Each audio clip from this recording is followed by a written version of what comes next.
Record స్థాయి ఉష్ణోగ్రతలతో ఓవైపు నిప్పుల కొలివి, అప్పుల లెక్కలతో మరోవైపు విమర్శల కొలివి. సవాళ్ల పర్వంతో తెలంగాణ పొలిటికల్ టెంపరేచర్ పీక్స్ కు చేరింది. తెలంగాణ అప్పుల పాయింట్పై అధికార విపక్షాల మధ్య పొలిటికల్ పంచులు ఎండలకు ధీటుగా దంచికొడుతున్నాయి. 20 లక్షల కోట్లు చంద్రశేఖరరావు గారి చేతిలోకి వచ్చినాయి. ఈ 20 లక్షల కోట్లు ఎక్కడికి పోయినాయని నేను అడుగుతున్నా. ఆయన గారు చేసిన అప్పులకు 88,000 కోట్ల అస్సలు కట్టినా, 64,000 కోట్ల మిత్తి కట్టినా, 1,53,000 కోట్లు 15 నెలల్లో కట్టాల్సిన పరిస్థితి వచ్చిందంటే ఎంత దారుణమైన పరిస్థితి తెలంగాణ రాష్ట్రం ఉందో మీరు ఆలోచన చేయండి. పాపాల భైరవుడు రాష్ట్రాన్ని మొత్తాన్ని కొల్లగొట్టేసి ఈరోజు పోయి ఫామ్ హౌస్లో రెస్ట్ తీసుకుంటూ వాళ్ళ వంది మాగదులను పంపించి మమ్మల్ని తిట్టిస్తున్నారు. ఈ అంకెల గారిడితో అప్పుల అబద్ధాలతో తప్పించుకోలేరు మీరు. నీ 6 గ్యారెంటీలు అమలయ్యేదాకా నా బిజినెస్ కి జిఎస్టీ నోటీస్ వచ్చింది. ఇప్పుడు ఏం చేయాలో అర్థం కావట్లేదు. ఇప్పుడే ఒక జిఎస్టీ ఎక్స్పర్ట్ తో మాట్లాడు. ఇప్పటికిప్పుడు జిఎస్టీ ఎక్స్పర్ట్ అంటే ఎక్కడ దొరుకుతారు? బాస్ వాలా బీ ద బాస్. నీ వెంటబడటం, నీ మెడలు వంచుతాం. నువ్వు ఎన్ని కేసులు పెట్టినా భయపడే ప్రశ్నే లేదు. అది అప్పులపై కాంగ్రెస్ వర్సెస్ బీఆర్ఎస్ లెక్క. ఇక శ్రీలంక లెక్కను తెరపైకి తెచ్చారు కేంద్ర మంత్రి బండి సంజయ్.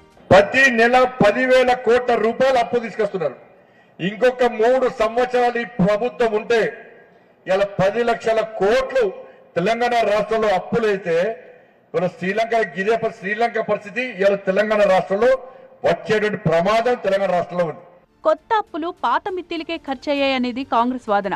అప్పు చెయ్యమని చెప్తూనే ఆస్తులకు ఎసరు పెట్టే కుట్ర జరుగుతోందంటోంది బీజేపీ. నిజంగానే ఈ 15 నెలల ఈ 1,53,000 కోట్ల రూపాయలు నా చేతుల్లో ఉంటే మా పొంగులేటి శ్రీనివాసరెడ్డి గారికి చెప్పి 30 లక్షల ఇండ్లు, ఇందిరమ్మ ఇండ్లు పేదోళ్ళందరికీ తెలంగాణ రాష్ట్రంలో అందరికి ఇండ్లు కట్టించుండేవాడిని. ఇవి చేయడానికి పైసలు లేవట. సెంట్రల్ యూనివర్సిటీ జాగలు 400 ఎకరాలు ఇలా అమ్మడానికి ఇవాళ కాంగ్రెస్ పార్టీ ప్రభుత్వం ప్రయత్నం చేస్తున్నదంటే ఇవాళ మన జాగలమ్మి, మన ఆస్తులమ్మి ఇవాళ మనకే పెట్టే ప్రయత్నం కాంగ్రెస్ పార్టీ చేస్తున్నది. ఆ 5 మంత్రులు, 2-3 మంత్రుల బిల్లులు చెల్లింపులు మాత్రం ఏం దోకాలేదట. కాంట్రాక్టర్ల బిల్లులు, మంత్రులే కాంట్రాక్టర్లు, మంత్రులే బినామీ కాంట్రాక్టర్లు, వాళ్ళ బిల్లులు చేయడం మాత్రం పైసలు ఉన్నాయి. 6 గ్యారెంటీలు అమలు చేయడానికి మాత్రం ఇలా పైసలు లేవు అని చెప్పి కరీంనగర్ అడ్డాగా కాంగ్రెస్ సర్కార్ విధానాలను తీవ్ర స్థాయిలో ఎండగట్టారు బండి సంజయ్. కులగణన వెనుక కుట్ర ఉందన్నారు ఆయన. నక్సలైట్లకు, గతంలో ఉన్న నక్సలైట్ల భావాజాలం ఉన్నోళ్లకు ఈ సమగ్ర సర్వే, ఇది కుటుంబ సర్వే తీసుకుపోయి వాళ్ళ చేతిలో పెట్టారు. వాళ్ళు ఉంచారా, దోచుకుంటారా అర్థం చేసుకోండి. విద్యా వ్యవస్థను తీసుకుపోయి అర్బన్ నక్సల్ చేతిలో పెట్టాడు. దానిలో అర్బన్ నక్సల్సే.